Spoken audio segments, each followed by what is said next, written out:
Hello, my name is Karen Hampton. Welcome to the second in the series, Moving Forward, Redefining the American Textile Conversation, the Narrative. I would first like to thank the Center for Craft for making this possible with a grant from the Craft Future Fund. I would also like to thank BRM Management and Production for everything technical. Today's webinar is The Narrative. For this conversation, I will join my guests, Lauren Austin and Dawn Williams Boyd, for a conversation about the narrative. I chose Lauren and Dawn because between the three of us, we each have a different approach to the African American textile narrative from a different perspective. My feeling is for too long, African American textiles have been neglected and underrepresented.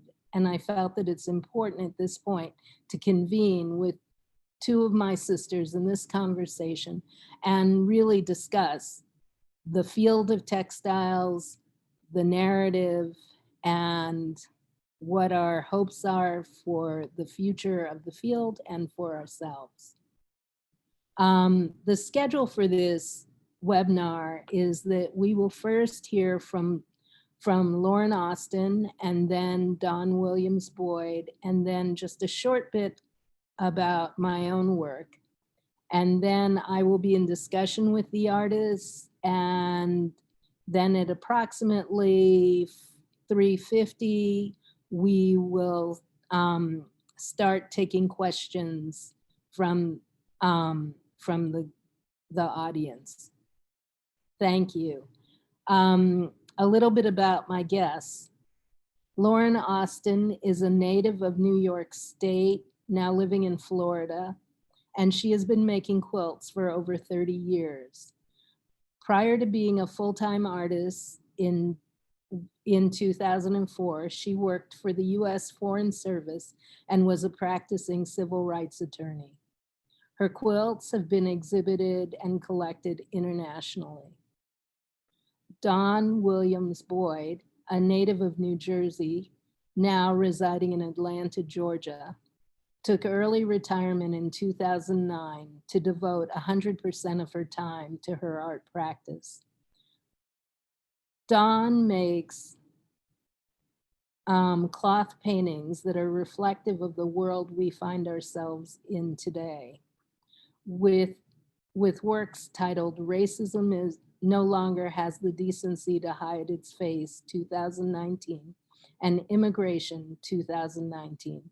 She's confronting the ugly face of white supremacy front and center. Her work is shown nationally. I would now like to invite Lauren Austin to the screen.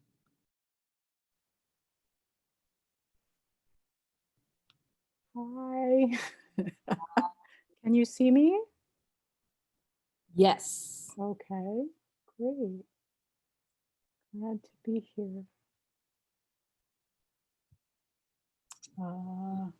Now I don't see anything. Uh-oh. Hold on for a moment. Hold on.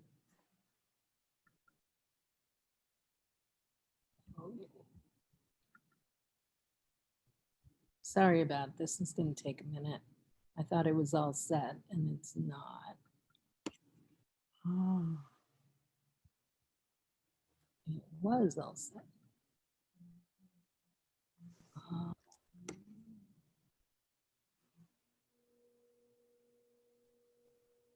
Okay. Sorry.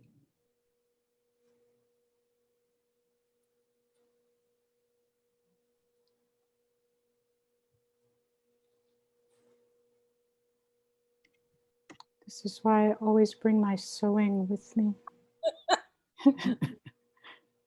It helps calm my nerves and makes me feel like something is happening. Okay, now I can bring you back up, and now I have to go there, and now I go there, and now I go share. There we go. Start from beginning.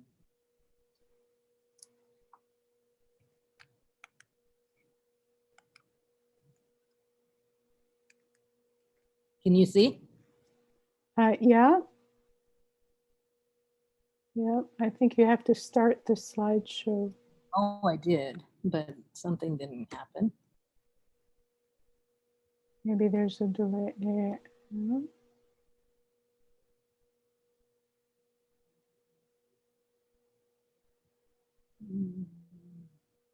Slideshow. How about going to view?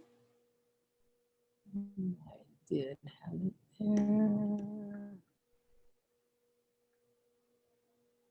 Or all the way to the, Okay. you know, down in the bottom, if you go all the way over, there's a like a little to the bottom of the screen.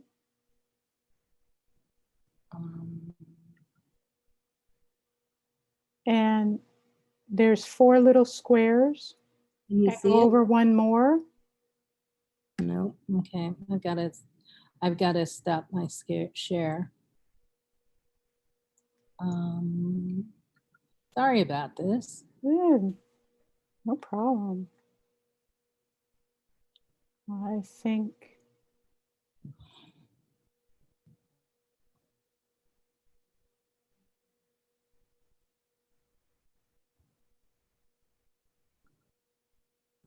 I could. It worked before. Okay, let me try. Share screen. Mm-hmm. Go to the narrative.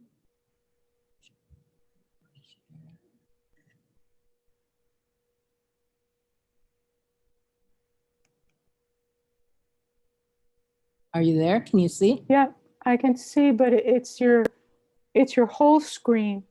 It's not the slideshow. I think you have to go to the bottom of, there you go. Now you got it. Sorry. Hey. Excellent. So I can talk about this piece. This is the image here is of I think it's called Sammy in the Sun, and the photo is of my great uncle, my father's cousin, Sammy Lester Jr. His mother, Louise, was my grandfather's sister. And he's wearing a fur coat. And what I did, my idea was I have all of these family photos. I have family photos going back 7 generations that are very well documented by my grandmother. And I received the photos when my grandmother passed. And it was a big problem in our family because my cousins wanted me to split the photos up between all of the, generation, all of our generation. And I refused to do that. And so a couple of my cousins stopped talking to me because I did that. And so I made quilts as peace offerings to them using the images. And this is one of them. And actually, in the original photo, Sammy is standing on a porch with his sister, Gwen, who's looking at him like, you're not all that. And my desire was to take the figures out of where they were and put them somewhere they would not have been. And so that's what he is. He is taken out of his original space and put in a different context. And then I'm able to use my dye painted fabric to make the background and to change the story so that he is actually in the spotlight, he is in the sun, he is in the center. When in 1924, when the picture was taken, he would not have been there, not have been in the center, in the spotlight, because of who and what he was. So that's that one. And I think the next slide is, yeah, that's his sister Gwen.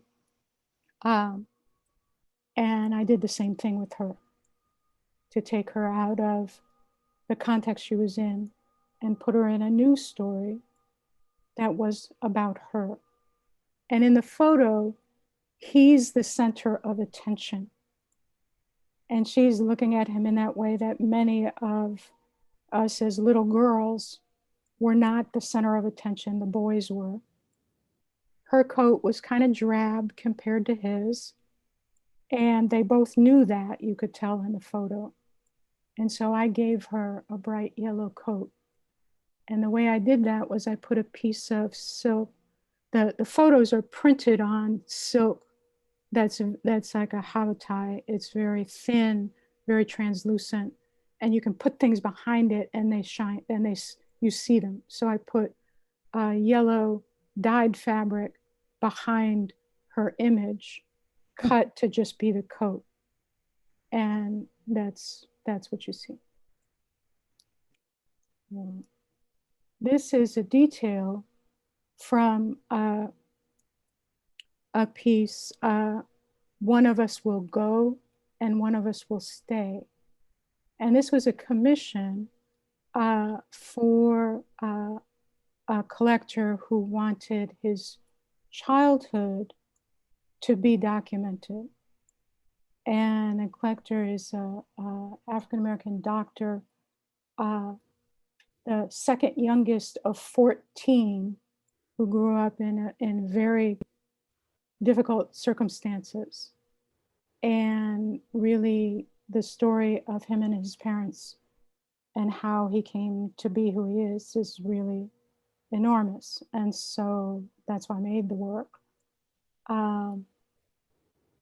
And you can see in the lower left-hand corner, there's a photo of his father who was a cowboy. And if you can go to the next one, that's the whole piece. And he grew up in a rural area and was always taken with the night sky. And didn't always have shoes. So I wanted to put that in the story too. So that's that piece. This is a detail from a work called The Night Garden. And basically my narrative has been shaped by the idea of Black people in nature and our relationship with nature. Because a lot of people, including a lot of Black people, think we don't have a relationship with nature, and I know we do. And my family was very into camping and birding and being outside and gardening. So that's this piece. There's also another one called the Day Garden, but this one, yeah, that's the Day Garden. And both of them have, the figure is a lithograph, a stone lithograph on fabric that I did. I pulled the prints in Houston with Charles Kreiner, who pulled prints for John Biggers and is a fantastic artist in his own right. But I really feel that making art and making 3D art about nature is very important to me right now, and pretty much all my work is doing that right now. So that one's the Day Garden. it's not getting the whole, I'm not seeing the whole image. Is that because of how I have it for view? Okay, there it is. So again, you see the lithograph, but also what I'm trying to do now, or what I'm concentrating on now, because I am doing it, I'm not trying to do it, is to make sure that plants are recognizable. And when I show this piece, particularly to Floridians, they know all the plants. There's mother-in-law's tongue, there's, bougainvillea. There are things they know. And it's not that they look exactly like the plant itself, which this series has taught me I don't have to make things look exactly as they are, because it's not what people are looking at. They're looking at the story and the emotion of either looking out at nature or looking in at nature or being surrounded by it. So that's those two pieces. You can go to the next one. This is called Under the Bottle Tree. And these are actually Sammy and Gwen's parents, Sammy Lester Sr. and Louise Lester, my paternal grandfather's sister, and that's Gwen when she was a baby. And I took them out of the photo they were in and put them next to a bottle tree that looks like the bottles are actually growing on the tree. They're not upside down on the branches like traditional bottle trees. I love using old photos, and I only use my old photos of people I know who they are and they're related in some way. That's a kind of a superstitious thing for me. I photos, using random photos, I'm always thinking those spirits are going to come after me because I don't know them. So I only use the people I know. Thank you, Lauren. Don, can you join me?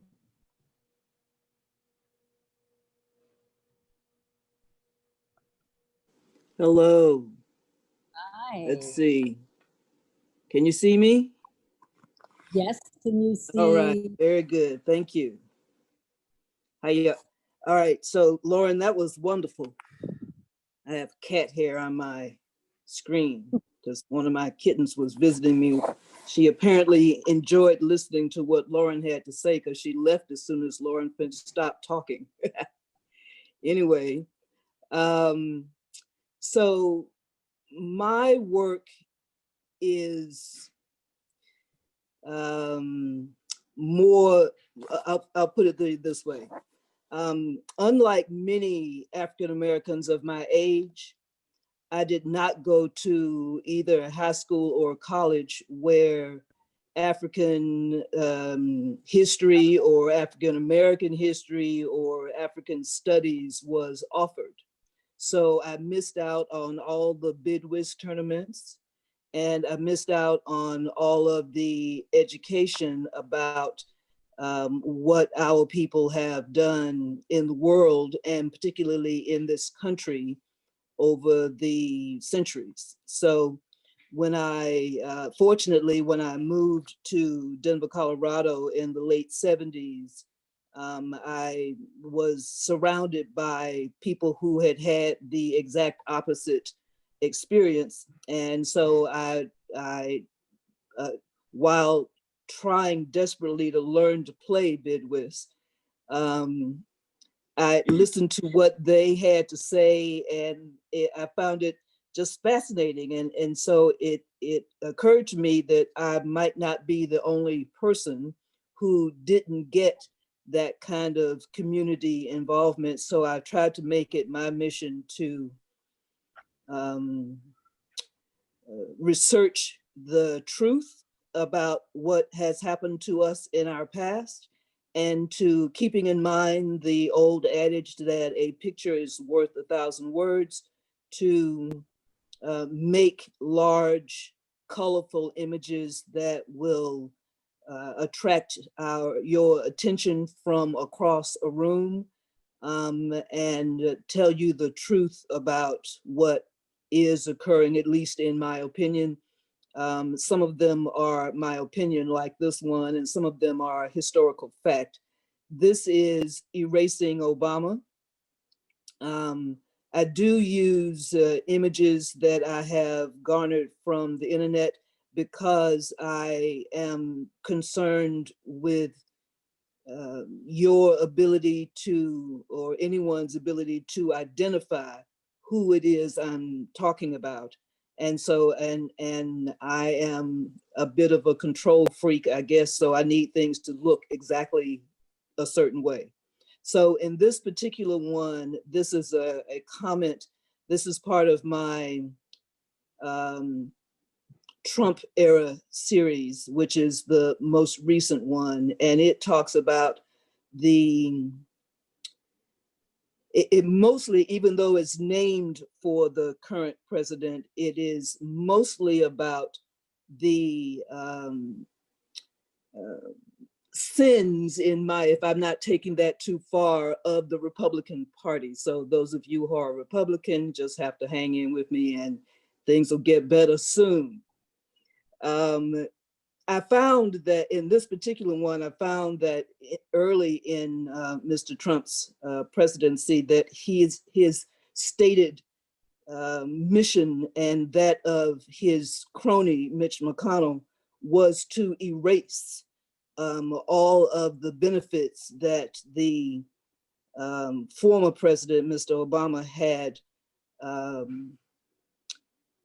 achieved. And so this piece is both an homage to Mr. Obama and a condemnation of the Republican Party. You can see the large pencil and the name on the pencil and the symbol on the pencil that talks about what's going on. So that's Erasing Obama. Next slide, please. Uh-oh. Okay. Uh-oh. Modern technology strikes again. All right, this is called Black Mothers Mortality. I live in Atlanta, Georgia, and Georgia has been on the news a lot lately with regard to the election. But one of the things that it's known for, many things, one of the things it's known for is that more Black women die in childbirth, apparently in the state of Georgia, than in other states. And I find that remarkable here in 2020 with modern medical technology being what it is. So what you will notice in many of these pieces, this is again from the Trump era series, is that the American flag is upside down. And that is a signal of distress. And I feel like our country is just that, in a distressed mode. So that is, you can see a Black child who obviously originates from the African continent, but who is an American citizen because she or he is holding the American flag. And just trying to make a statement about the fact that we as Black females seem to have a harder time bringing our children into the world, and that so many of us are dying in that, what should be a very natural process. Next slide, please. Hey, Dawn, can I say something for a moment? Sure. I forgot to mention that if anyone needs closed captioning, we do have it for this session, and it's down in the bottom of the screen. Sorry about that.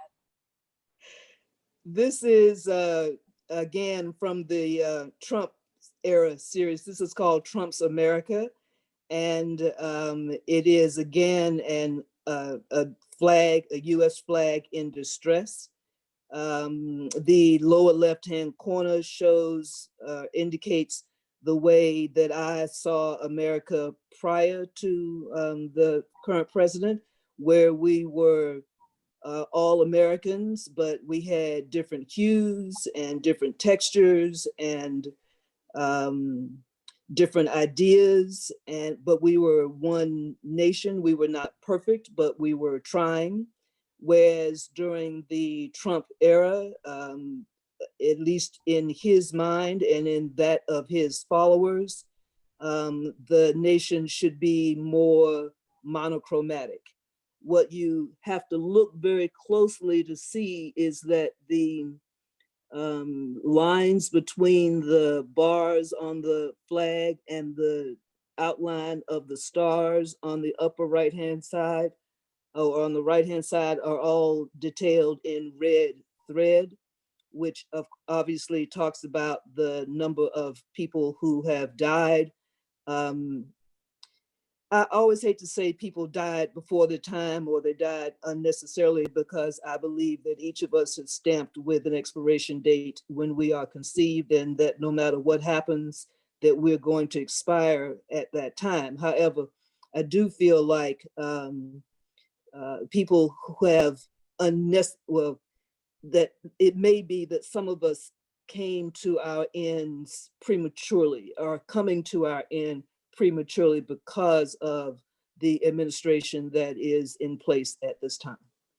I didn't notice until I first had this piece photographed that even though the left-hand side is more colorful and more patterned than the right, that the right seems to be oppressing the left-hand side a little bit. And so it's weird the way that your own work kind of plays tricks on you. You get so close to a piece. These are all 5 by 5 feet square. And so you get real close to it, and then you have an opportunity to step back away from it and you go, oh, okay, well, I didn't see that before. That's kind of interesting. Anyway, next slide. This is very early, and this was May, or it was conceived the day after the current president was elected. I had gone to bed on election night knowing that what they were saying on television was all a dream and that it couldn't be real. I just couldn't wrap my mind around the fact that we had done such a foolish thing as Americans. And so I lay in bed on the day after and told myself that I was not going to leave that bed until I had something to say about the experience of the night before. So I combined several elements. You will remember a photograph that resembles the young women in the lower half that was published in magazines and online. And then of course we have a multiracial Uncle Sam who is being hung from a tree. And so this is called Uncle Sam's Picnic. And those of you of African-American descent will understand the reason I use the word picnic. And the rest of you can look it up and figure it out for yourselves. Next slide, please. This is Toxicity, and it is a matador who is being impaled by a bull. And in the background, you see toxic products that are oftentimes found in, particularly in Black communities, that speak about how, excuse me, we as Black people oftentimes embrace thoughts, philosophies, products, people that are not healthy for us. So you see in the background products that change the way we are naturally, things that endanger our health, people who tell us that they have no interest in our welfare, all they want is our money, more products that are made specifically for us. And again, lastly, products that make us believe that we are not fine the way we are. So that's called toxicity. Next, please. this is this is Three Marys Crucifixion.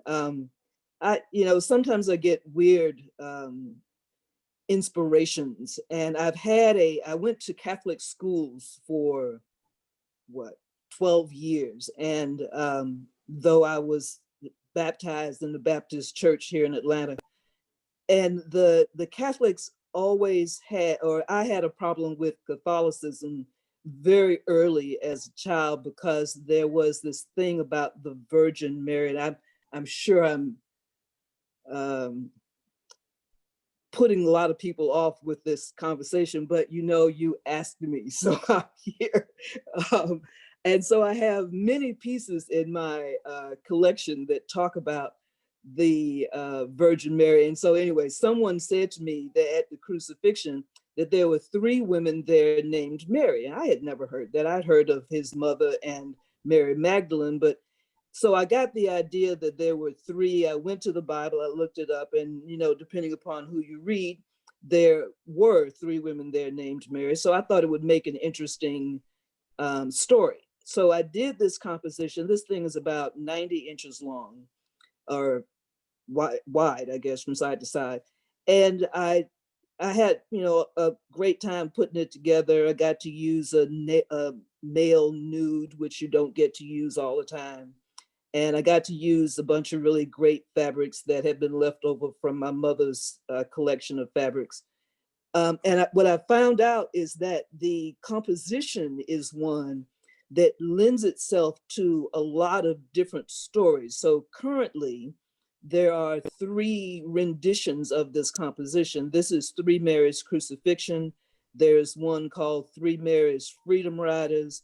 And my favorite is Three Marys Vampire Brides, for those of you out there who like science fiction or horror fiction, I guess, as I do. So this one is there's various parts of my pieces that really interest me. And in this particular one, I'm sorry I didn't provide with a close-up, but the crown of thorns on the Jesus figure's head was a lot of fun to make. So anyway, next slide. Try to get in as many of these as we can. I'm trying. Is there more? Oh, here we go. Oh, okay. So again, I live in Atlanta, Georgia, and in the I moved to Denver, Colorado in the middle 70s. And while I was in Colorado, some of you may remember that the Atlanta child murders happened. This piece is called Those Bones, after the book that says, These Bones Are Not My Child, that was written by a woman who was the mother of one of the children who had been abducted. This piece, again, allowed me to tell a story. I'm very interested in particularly historic happenings. I don't want history to be rewritten. I want people to know that these things happened. In 1979, I think it was 23 young Black children, boys and girls, were abducted off the streets of Atlanta. Atlanta is supposed to be the Black Mecca where Black folks run things. But yet, during that time, the children they went to the store for their moms and they never came home. Some of them were later found, as this young woman was, murdered, mutilated, tied to trees, but some of them never showed up again. And to this date, even though there is a man in jail who is being held responsible, we don't really know who's responsible. There's a lot of speculation, but whoever it was basically got away with it. So, it's about what do we learn? So, next slide.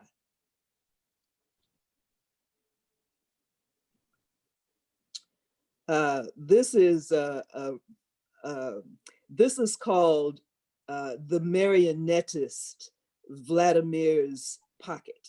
And you will find in my work that many times the titles are really, really long because I like really long titles, but this one shows a caricature of our current president. Again, you see the flag is upside down, and then that's the Russian flag in the background. And if you look very closely at the cufflink, that's the hammer and sickle, which is the symbol of the Russian government.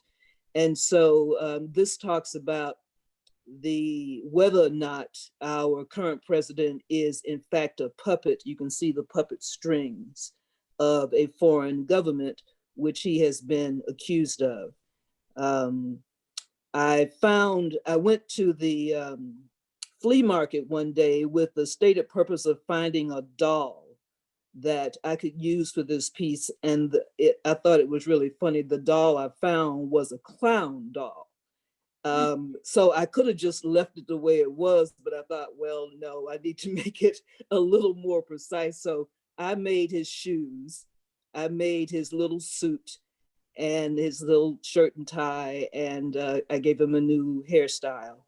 And I didn't think it was really necessary to use the visage of the Russian leader. I thought that the cufflink would be sufficient. So how's my time? And are there any more slides? I think that is it. All right, very good. Thank you. Thank you. That was so interesting. It was so, oh, well, I thought that I would show 3 images of my work. This is Karen speaking. I thought I'd show 3 images of my work because, you know, that there are people that are not as familiar with my work and who might be on this call today, or people that have some questions. And, you know, I'm from California. I'm a contemporary mixed media artist that works in fiber. I'm a trained weaver, and I weave together historical narratives that address the lives of the Black diaspora. My own family is my muse, going back 8 generations, as well as history. And I figure since Picasso can have beautiful women as his muse, I can have history as mine. And the work that I'm going to share Spirits Cry, which dates back to 1999. And it's a woven piece that I wove. And it dates back to field work that I conducted when I visited 11 plantations and other historical sites. And what I go for is that my experience is that I get my experience from the land and the landscape, because for the most part, the people that I am drawing on, the images that I'm drawing on, are from the past, and so I have to feel them, and so that's Spirits Cry. This is my first flag, and this goes back to the same period of time. And it was a flag that came about after my visit to Monticello in 1999. And my feeling of really thinking about how the story is told and how the story is remembered. And so in this flag, what I'm saying is culture is the greatest defense against slavery. And it repeats as a mantra. Because I believe that by the act of telling stories and the act of learning to listen to stories, that we that is the only way that we can grow beyond and not be forced to repeat the same things that we've done and experienced over time. This piece is from a little later. It is, I'm trying to remember the time. I believe that, I believe that this was around 2011, if I'm correct. And this is about my great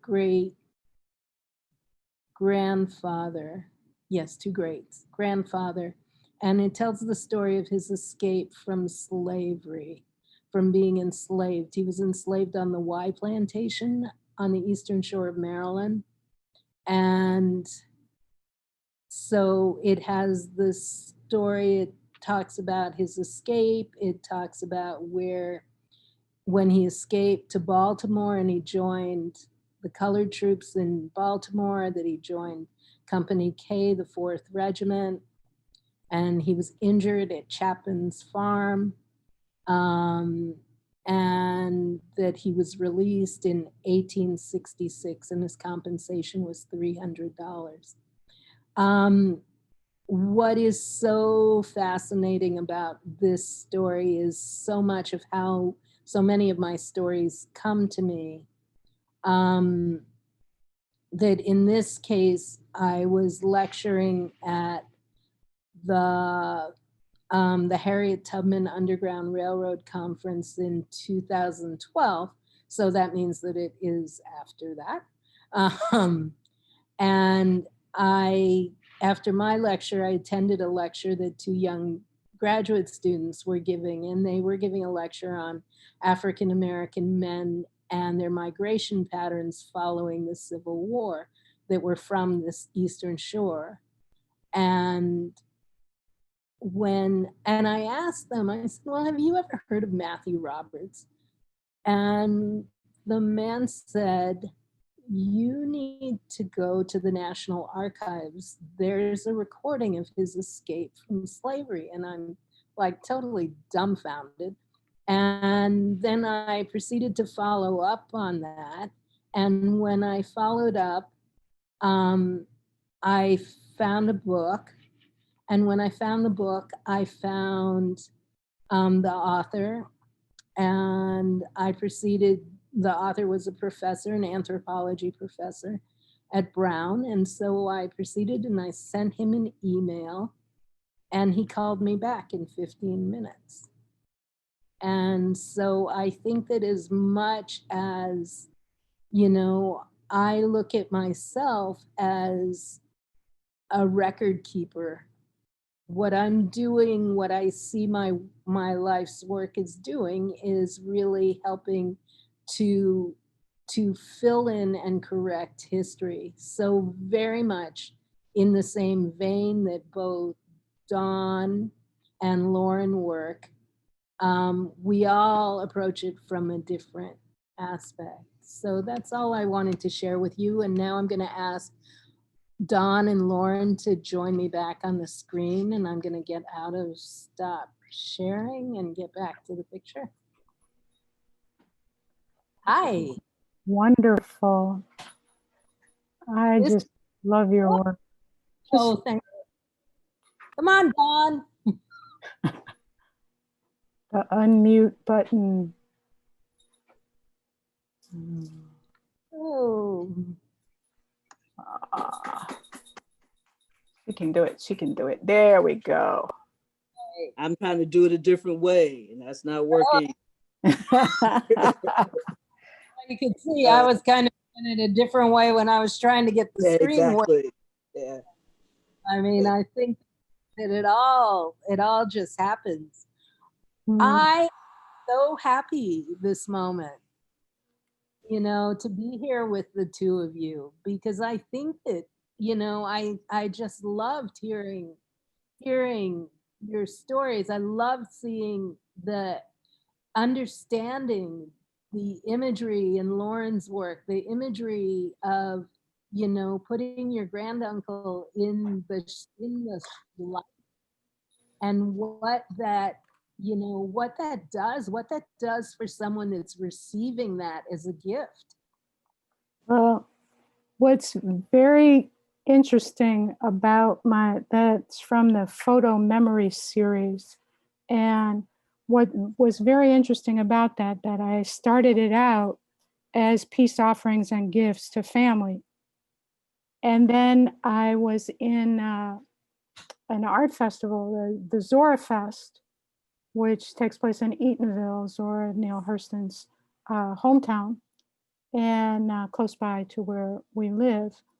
And I had them displayed. I had several displayed, and I was selling more figurative work, and people wanted to buy my family. Right? Strangers wanted to buy my family, and I was initially like, "No, we don't do that. We don't sell our family. No, we don't." But then what I realized was that I'm not selling the family, I'm selling an image. Mm-hmm. And they can go because I still have them. I still have the images. I can reproduce them again and again. And that's what I've done. And so it's amazing how many of my images of my family are hanging in other people's homes that I don't even know. Mm-hmm. Right? And but what I did find out was that the images really and the stories really spoke to people, and people who were not at all like me or from my culture. You know, what at that same show, several younger sisters, the Black women, ran up to me and they said, "Who are these people in these pictures?" This is my family. I have one of my father as a little boy. He loved to wear suits and ties. He's still that way. But and when they heard that, they ran off. And I'm like, I don't know what I said, but they came back with several older white women. And it turned out they all worked at a daycare center.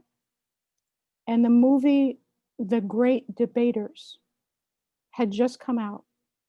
And it was about this debate team, I think from Texas, from a Black school in Texas, who beat Harvard. And it was a period piece. So everybody's in the, you know, Victorian type suits and whatnot.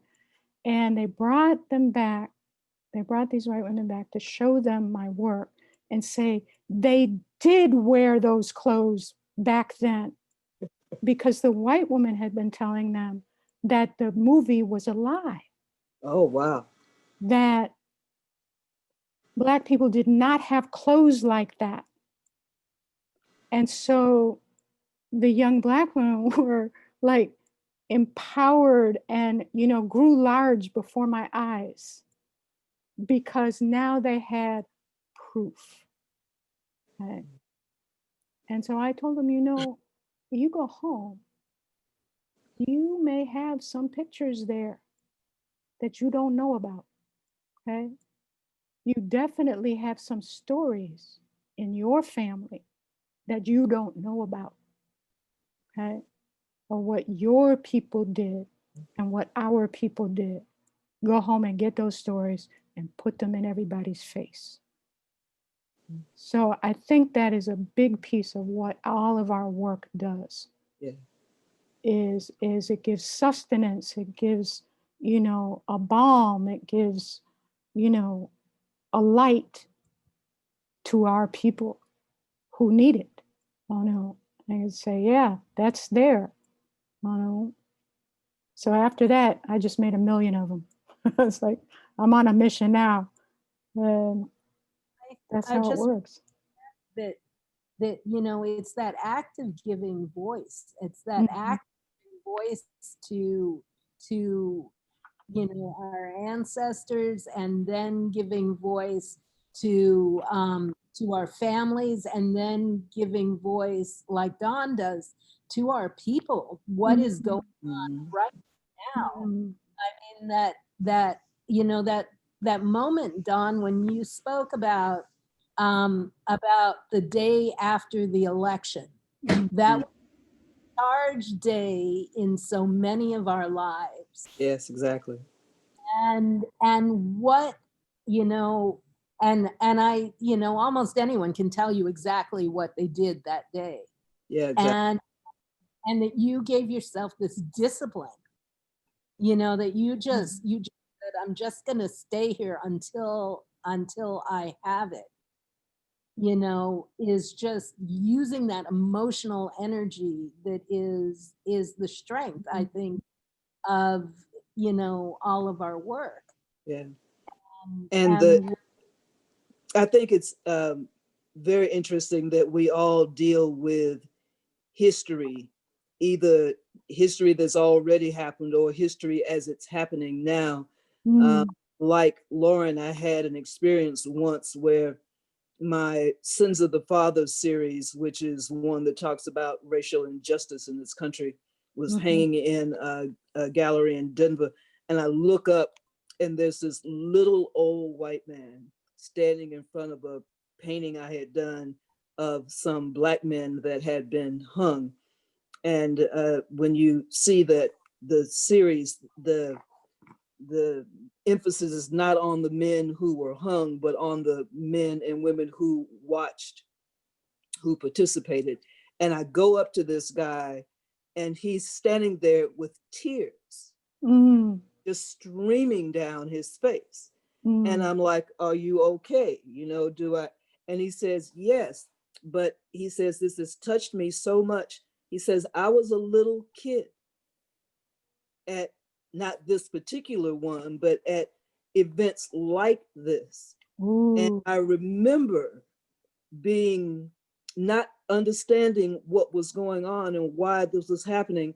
And then 70 years later, I run into this piece and he says it breaks my heart.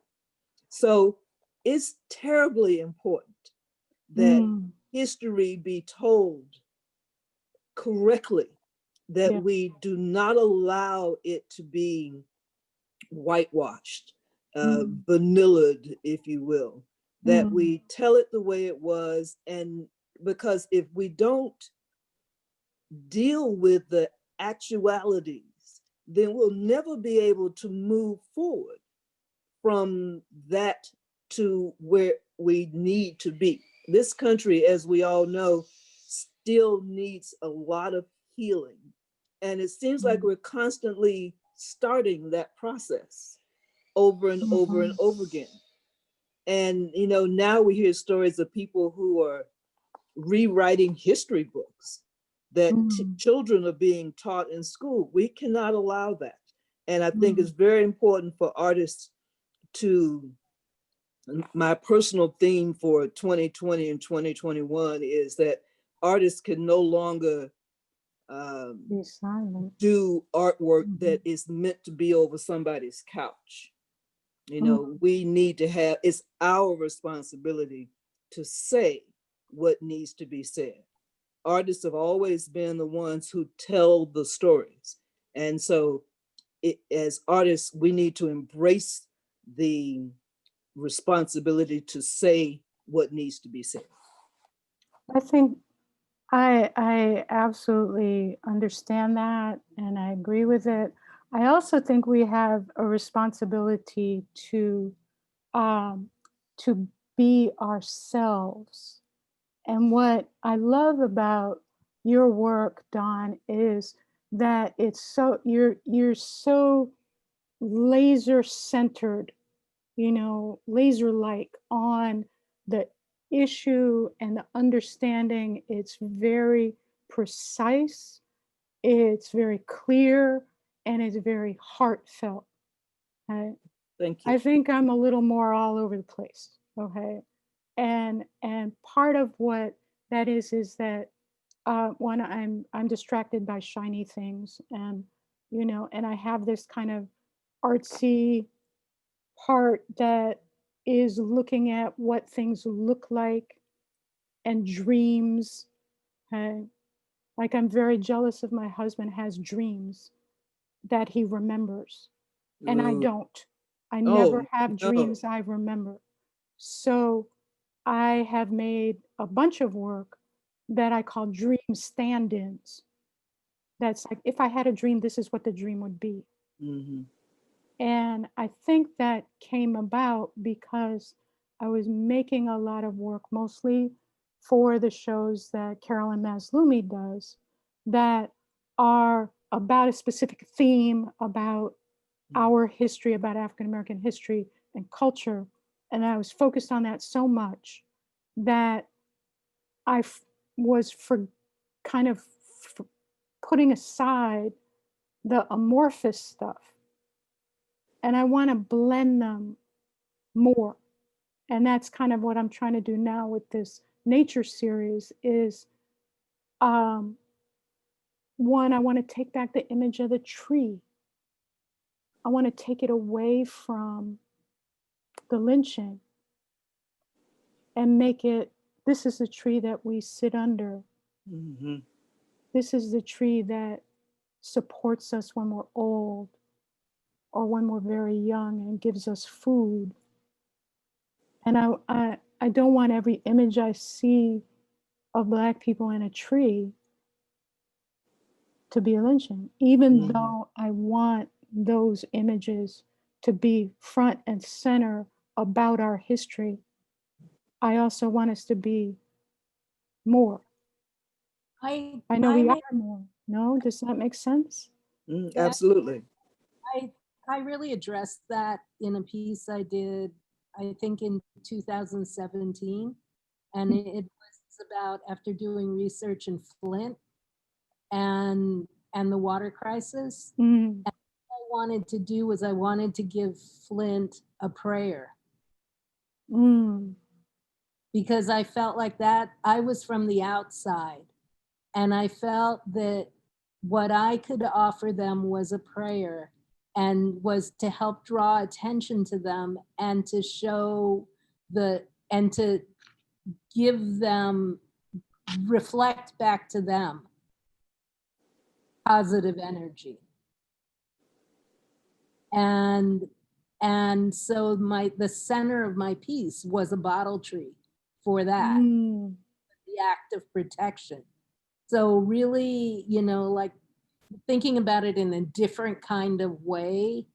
I think that symbols can be used in all sorts of different ways. I think that, it's really for us and the imagination to go and to challenge the norms. Who's to say anything that there's one way to do anything? Right. Absolutely. I would love to see what Dawn did with the bottle tree. I would love to see that. Okay. I will take you up on that, Lauren. Okay. I have to give it some thought. My mind is so full of what's going on right now. Yeah. I'm really looking forward to I never do over the couch art, but I'm really looking forward to a time when the world and my brain are more settled, more peaceful, so that I can get back to doing images that will make people smile and think at the same time. And so I will make a note. Okay. Lauren, do something that's about a bottle tree. Make a note. Okay, I'll write it down. All right. Well, I've looked at your work for years and I just love it. It's just. Do you remember that we were in Still We in Ride? Cincinnati, in Cincinnati together? Yeah. Okay. Yep. Right. No, I remember it exactly. And standing in front of your piece with my mouth hanging open. I just got that piece back today. Yeah, no, I got mine too. What, 6 years later? 8. Yeah. 8 years later. Yeah. Yep. I've forgotten what it looked like. I was real happy to see it. Yeah.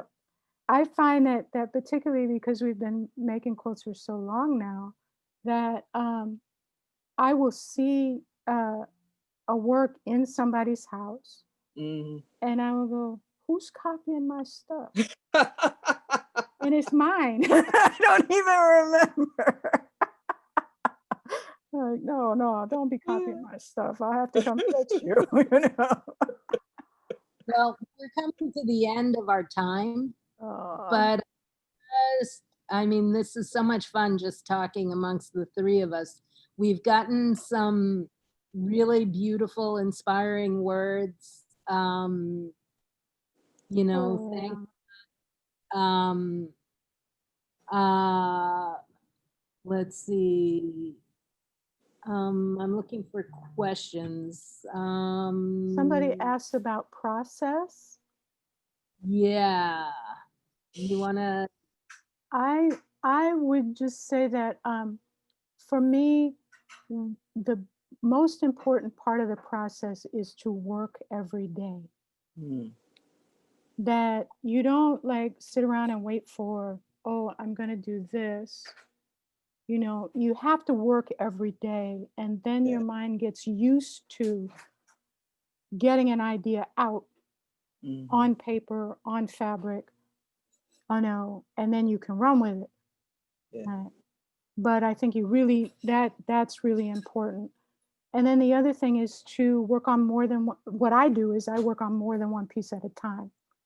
I may have 5 or 6 pieces going on at a moment, and when I get bored with one, I can move to another. Now, probably Don doesn't work that way I because can absolutely not do he's that. just like, I go. have several at the beginning of each year. I write down the ideas that I want to explore. I make a list, Uh-huh. and as the time goes on, I complete each one. But what I have done is to do like all the sketches at once. So I Uh-huh. say, okay, I'm going to make 10 pieces. So I do 10 sketches. I blow the 10 sketches up. But then Uh-huh. I've got to concentrate. Okay, I need this fabric for this one. I don't own enough fabric. I have Unlike a a lot lot. of I can people send you who work, some. no, please don't. I have lots, but I don't have, I mean, I know quilters who have rooms full of fabric. I Uh-huh. only have half a room of fabric, but Uh-huh. I don't have enough because I use the same pieces over and over and over again. And so I don't have enough to lay out fabric for 10 pieces at once. So once I get all of the drawing done, that I have to go one piece at a time. And my brain wants to skip to the next piece, but my Uh-huh. body's like, no, because I don't want to have to Take go your back and toes say, down. okay, well, this is not done. Uh-huh. Once they're done, then I turn them to the wall and they're Uh-huh. done. Take them to the photographer, and that's Yeah. it.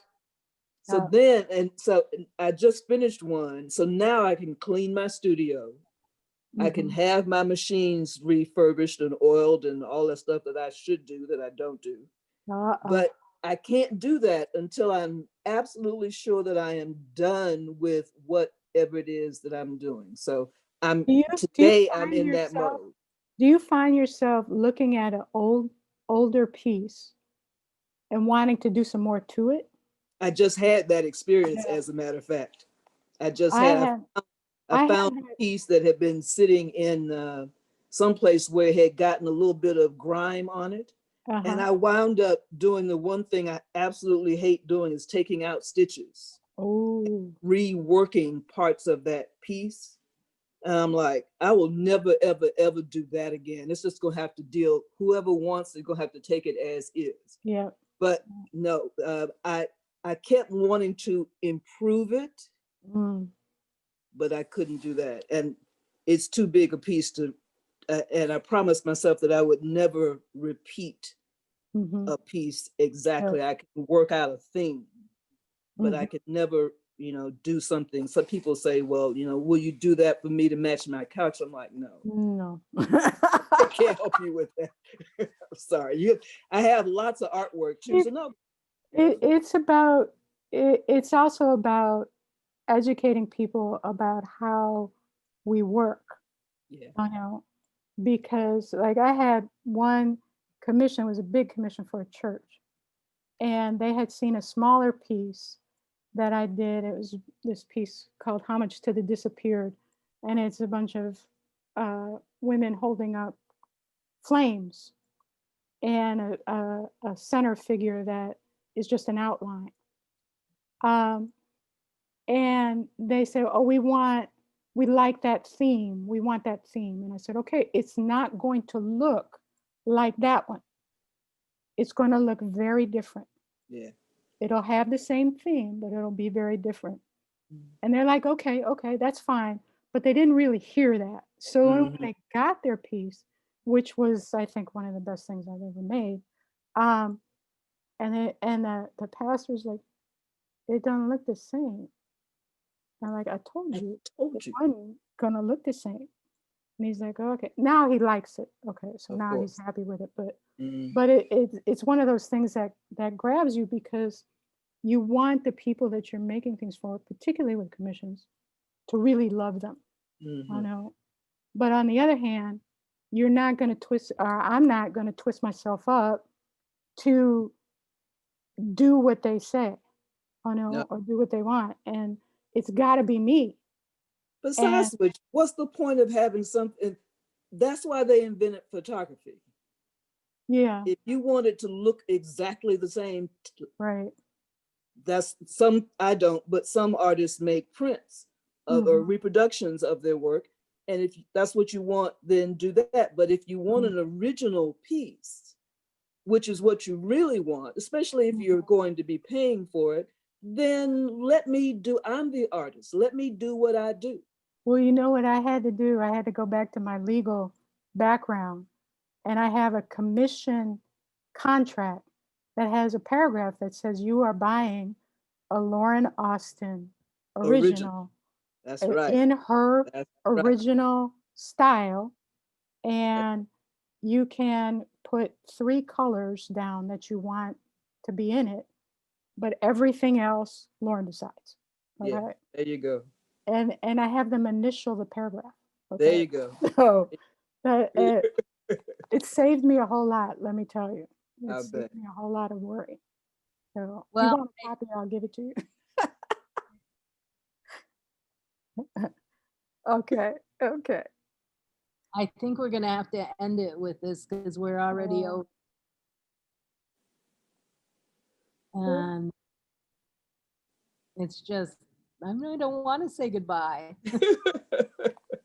well, we should Zoom another time, you Yes, know, definitely. Zoom. Yeah. and All right. everybody should look at our websites. Like that's really Yes. important. And I have to put in this plug. Thank you to Fort Gansevoort Gallery. Oh, Otherwise, I get spanked. no, don't get spanked. No, No. no. There also on my website there are little videos of me talking about Mhm. various pieces, Good so ones too. you can see that too. Yeah. Life is great. Don, Yeah. Good to Karen, see you. Karen, yeah, good to see you. yeah, All right. Should we press the button? Are we done? yeah. Thank Yeah. you. Jane and Bianca probably going, goodbye, ladies. Bye Thank you bye. very much. It was great. I very much enjoyed it. Let's do it again soon. All righty. Take All right. care. Bye bye. Good night.